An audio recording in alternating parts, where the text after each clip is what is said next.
Hello friends, welcome back to my channel. पिछले video में मैंने आप लोगों को डिफरेंट टाइप के मीट के बारे में बताया था। इस वीडियो में मैं आप लोगों को स्लॉटरिंग प्रोसीजर्स बता रही हूँ। इन सबसे क्वेश्चंस बनते ही बनते हैं।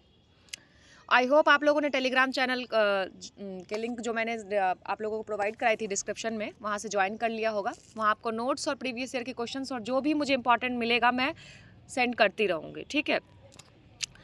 चलिए फिर स्टार्ट करती हूँ मैं स्लॉटरिंग प्रोसीजर्स से।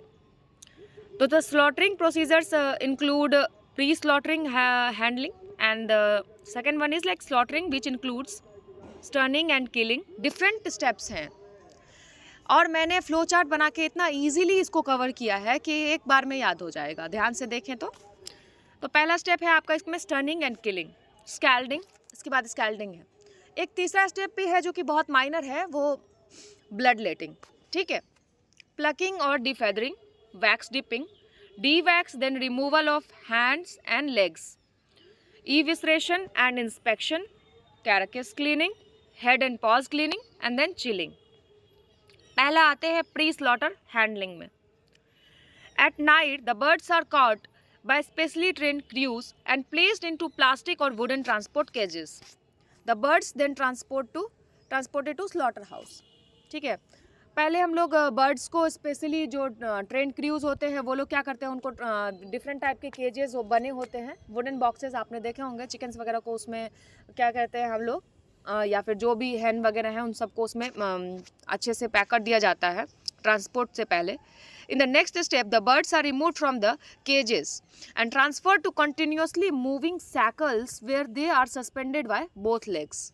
ठीक है, शैकल्स होते हैं बड़ी बड़ी मीट इंडस्ट्रीज़ में, वहाँ पे उन लोगों को हैंग कर दिया जाता है, ठीक है, लेग पोर्शन के थ्रू हैंग कर दिया जाता है। The transfer is often done in dark room. अब डार्क रूम में बेसिकली रखने का क्या है, तो प्री स्लॉटर हैंडलिंग हम लोग करते ही इसलिए ताकि जो स्लॉटरिंग के टाइम पे जो बर्ड्स होते हैं उनको स्ट्रेस ना हो। डार्क रूम में रखते हैं ताकि उनको स्ट्रेस ना हो, वो अच्छे से रिलैक्स कर सके, ठीक है। क्योंकि इससे क्या होगा, मीट की क्वालिटी इम्प्रूव होती है। इसीलिए हम लोग प्री स्लॉटर हैंडलिंग पे बहुत ज़्यादा फोकस करते हैं। इनफैक्ट ट्रांसपोर्ट के दौरान भी जो कुछ हैसल क्रिएट होता है या फिर जो स्ट्रेस डेवलप होता है उन सब को हम लोग मिनिमाइज़ करते हैं प्री स्लॉटर हैंडलिंग के दौरान, ठीक है।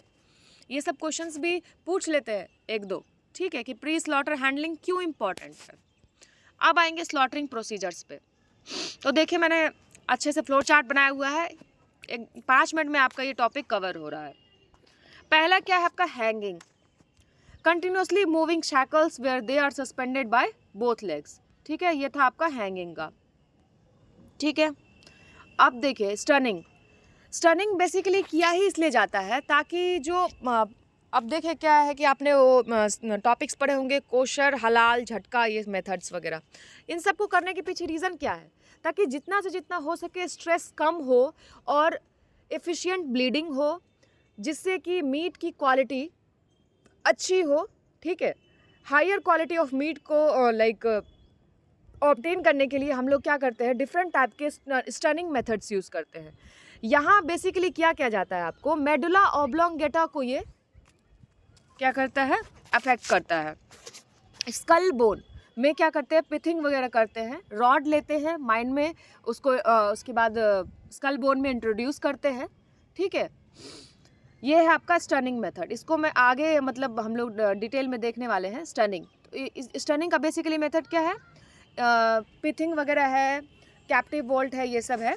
इसमें क्या करते हैं, इमोबिलाइज कर देते हैं, ठीक है, कैटल को या जो भी हमारे पिग्स है या कुछ भी, वो उसको इमोबिलाइज कर देते हैं और फिर उसको क्या करते हैं, अनकॉन्शियस करते हैं, कितने, 1 मिनट के लिए। तो ये था आपका स्टनिंग। स्कैल्डिंग। अब स्कैल्डिंग में देखिए क्या है कि जो फेदर्स वगैरह हैं उनको रिमूव करना इतना इजी तो है नहीं, तो डिफरेंट टाइप के स्कैल्डिंग मेथड भी यूज़ करते हैं, जैसे हॉट स्कैल्डिंग, कोल्ड स्कैल्डिंग, डिफरेंट टाइप के स्कैल्डिंग मेथड्स भी यूज़ करते हैं। डिपेंड करता है कि कितना ज़्यादा जो आपका फेदर है वो कितना ज़्यादा इंटैक्ट है, ठीक है, उस बेसिस पे डिपेंड करता है। और ऊपर से डिज़ायरेबल भी कि आपको किस कलर का, येलो कलर डिज़ायर्ड है या वाइट कलर डिज़ायर्ड है, तो उसके बेसिस पे भी हम स्कैल्डिंग करते हैं। तो स्कैल्डिंग जो आपका यहाँ है, ये hot water tank maintained at 60 degree C for 45 seconds that soften the skin so that the feather can be removed easily. ठीक है, ये था आपका स्कैल्डिंग। 60 डिग्री सेल्सियस पे क्या करते हैं, मेंटेन करते हैं 45 सेकेंड के लिए। अब आते हैं आपका प्लकिंग और defeathering. Removal of pin like feathers. For this carcass go through feather picking machines which are equipped with rubber fingers specially designed to beat off the feathers। automated machines लगे होते हैं जो कि आपको लाइक उस different rates पे like work करते हैं। इसके अलावा है आपका सिंगेरिंग। ये आपका एक इम्पॉर्टेंट स्टेप है जिसको कि हम लोग जनरली लाइक बहुत केसेस में नज़रअंदाज करते हैं लोग कि ठीक है ये स्टेप तो नहीं आएगा। नहीं, एक बहुत इंपॉर्टेंट स्टेप है, ये आया हुआ क्वेश्चन है। इसमें फाइलोप्यूम्स को रिमूव करते हैं। कुछ फेदर्स क्या होते हैं, बहुत लाइक इंटैक्ट होते हैं, बहुत अच्छे से इंटैक्ट होते हैं। ठीक है, तो उसको रिमूव करने के लिए हम लोग क्या करते हैं, ये प्रोसेस यूज़ करते हैं। इसमें हम लोग क्या करते हैं, फ्लेम पे लाइक उसको बर्ड्स को कंटिन्यूसली मूव कराते रहते हैं। उससे क्या होता है कि वो लाइक सरफेस स्टरलाइजेशन भी हो जाता है, क्लीनिंग भी हो जाती है, एक यूनिफॉर्मनेस आ जाती है, और क्या होता है कि वो जो फेदर्स कम्प्लीटली रिमूव होते हैं उससे क्या होता है, एक नीट अपीयरेंस डेवलप होता है। ये है आपका सिंगेनिंग। ठीक है, अब आते हैं वैक्स डिपिंग। वैक्स डिपिंग का क्या है, the carcass are wax are dipped in a melted dark colored wax. The wax is allowed to harden and then peel away। Wax में डिप करेंगे, कुछ टाइम के लिए उसको लाइक छोड़ देते हैं, एंड देन उसके बाद क्या होता है, कूलिंग के बाद लाइक क्या होता है, वो रिमूव करते हैं। रिमूव करने से क्या होता है, जो बचा खुचा भी रहता है बॉडी में, जो भी फेदर्स वगैरह, वो क्या होते हैं, कम्प्लीटली रिमूव हो जाते हैं। तो ये है आपका वैक्स डिपिंग का मेन पर्पस। इसके बाद डीवैक्सिंग करेंगे, देन इविसरेशन एंड इंस्पेक्शन। तो जो भी इंटरनल ऑर्गेन्स होते हैं, फील लाइक फीट और ये ऑयल ग्लैंड्स वगैरह, ठीक है, तो इन सब को रिमूव करते हैं हम लोग इविसरेशन और इंस्पेक्शन में। ठीक है, अब यहाँ पे लाइक ये ऑयल ग्लैंड्स जो बेसिकली प्रेजेंट होते हैं आपके, ये फेदर्स में प्रेजेंट होते हैं। ठीक है, फीट वगैरह लाइक जो आपका फीट है, जो इंटरनल ऑर्गेन्स विसरा वगैरह जो भी है, वो सब इसमें हम इविसरेशन और इंस्पेक्शन में क्लीनिंग करते हैं। इसके बाद कैरकास क्लीनिंग हो गया आपका, और उसके बाद चिलिंग। चिलिंग देख लीजिए -2 to -1 डिग्री सेल्सियस पे, जब ट्रांसपोर्टेशन का टाइम आएगा, जब ट्रांसपोर्ट करना होगा, तो उस टाइम पे ये हम इतना टेम्परेचर मेंटेन करके रखते हैं। ठीक है, स्टनिंग और किलिंग थोड़ा डिटेल में देख लेते हैं। The birds are killed either by hand or by mechanical rotatory knife। Automated machines लगे होते हैं, जैसे कि लाइक 70 पर मिनट के हिसाब से या ऐसे कुछ वो मशीन्स लगे होंगे, वो ऑटोमेटिकली क्या करते हैं, लाइक आपका ये स्कल बोन में या पिथिंग या कुछ, ये सब ऑटोमेटिकली होता रहता है। ठीक है, और ये that cuts the jugular vein and carotid arteries of the neck. ठीक है, कैरोटिड आर्टरी और जगुलर वेन को बेसिकली क्या करते हैं, कट किया जाता है। एफिशिएंट ब्लीडिंग होती है। ठीक है, इमीडिएट अनकॉन्शियसनेस लाइक अनकॉन्शियस हो जाते हैं 1 मिनट के लिए। अब इसमें कुछ टाइप्स है, generally done by 3 methods, captive bolt, concussion और नॉकिंग। ये आपके मैकेनिकल इंस्ट्रूमेंट्स में आ जाते हैं। तो वहाँ पूछेगा आपसे एग्जाम में कि मैकेनिकल इंस्ट्रूमेंट के टाइप्स बताओ, कैप्टिव बोल्ट जो है किस टाइप का लाइक इंस्ट्रूमेंट है। ठीक है, क्योंकि केमिकल मेथड्स भी होते हैं स्टनिंग के, और लाइक मैकेनिकल मेथड्स भी होते हैं। तो ये आप देख रहे हैं कि ये जो आपका कैप्टिव बोल्ट है, ये आपका मैकेनिकल इंस्ट्रूमेंट है। ये क्या करता है, ब्रेन को डैमेज करता है और अनकॉन्शियसनेस लाइक काज करता है। ठीक है, जैसा कि मैंने बताया, बेसिकली मेडुला ऑब्लोंगेटा को अफेक्ट करता है। तो इसके लाइक टाइप्स क्या है, पिथिंग। तो बेसिकली ये एडल्ट कैटल में यूज़ करते हैं। Tear the spinal cord of an animal so as to kill और immobilise by introducing steel rod into skull bone. ठीक है, स्कल बोन में स्टील रॉड इंट्रोड्यूस किया जाता है। देखिए ये सब क्वेश्चंस जो है ना आपको यहीं से बनते हैं। इसके बाद आता है इलेक्ट्रिकल स्टनिंग। इसमें क्या है, पिग्स और पोल्ट्री के लिए बेसिकली यूज़ करते हैं electrical stunning. AC current passes through brain, जैसे कि मैंने बताया वो बर्ड्स को सस्पेंड कर दिया जाता है लेग्स के थ्रू, ठीक है, दोनों लेग्स को के थ्रू बर्ड को हैंग कर दिया जाता है और कंटिन्यूसली वाटर टैंक में जो है वो शैकल मूव करते रहते हैं और वो जो आपका बर्ड्स का जो हेड होता है वो उस वाटर के थ्रू होके जाता है जिसमें AC करंट पास कर रहा होता है 75 वोल्ट फॉर 10 सेकेंड्स। ये याद रखने की चीज़ है। Electrode kept in 20% saline solution, ये भी याद रखना है, to pass current through brain into body and hairs for 30 seconds, ठीक है। ये टाइम, परसेंटेज, वोल्ट सब याद रखना है आपको। Efficient bleeding and low power consumption, इसमें क्या होता है, कुछ नहीं करना होता है, साइकिल्स कंटिन्यू मूव करते रहते हैं, हेड लाइक उसमें सस्पेंडेड होता है वाटर बाथ में, और बस आपका इसमें क्या है, ब्लीडिंग भी एफिशिएंट होती है, पावर कंजम्पशन भी आप देख रहे हैं इसमें ज़्यादा नहीं हो रहा है, कोई इसमें हैसल फ्री है। इसके बाद आपका आएगा CO2 मेथड जो कि केमिकल स्टनिंग है।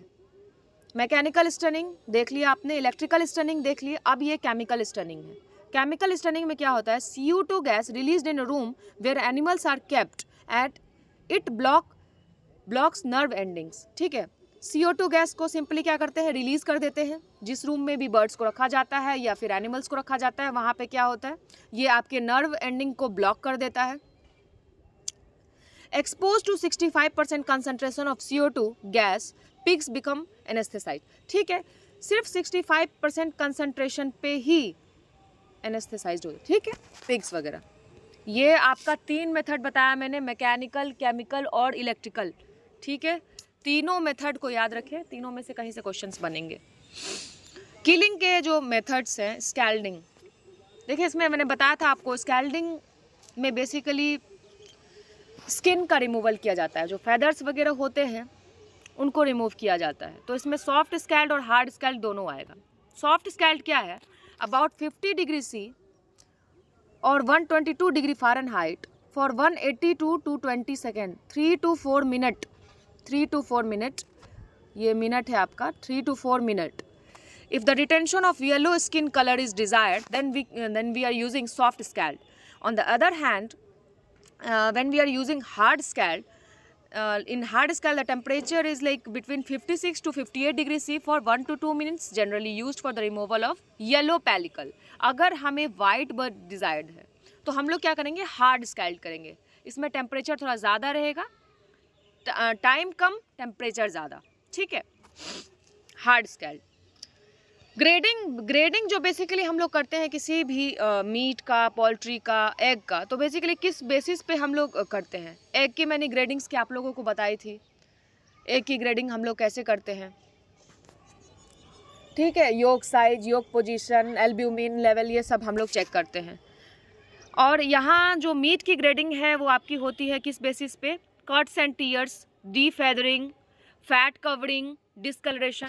अब देखिए ये जैसे कि डीफेदरिंग वगैरह है तो किस बेसिस पे, कि किसी को येलो कलर स्किन डिज़ायर्ड है, किसी को वाइट कलर स्किन डिज़ायर है। कट्स एंड टीयर में आपको मैंने बताया कोशर, हलाल, झटका मेथड्स होते हैं, तो किसी को कोशर चाहिए, किसी को हलाल चाहिए, सबके अपने अपने सर्टिफिकेशंस मिलते हैं। फिर डिस्कलरेशन, ठीक है, और जो लाइक प्री स्लॉटरिंग के दौरान जो भी उन लोगों को स्ट्रेस से होके गुजरना पड़ता है, उससे मीट क्वालिटी पे फ़र्क पड़ता है, कलर पे फ़र्क पड़ता है, टेक्सचर पे फ़र्क पड़ता है, तो ये सारी चीज़ें माइंड में रखते हैं। ये सब क्वेश्चंस आराम से बन जाते हैं यहाँ से। Then they are packed in low moisture, low oxygen transmission film, ठीक है, यहाँ तक हो गया क्लियर। मिलती हूँ फिर मैं आप लोगों से नेक्स्ट वीडियो में, तब तक के लिए बाय बाय।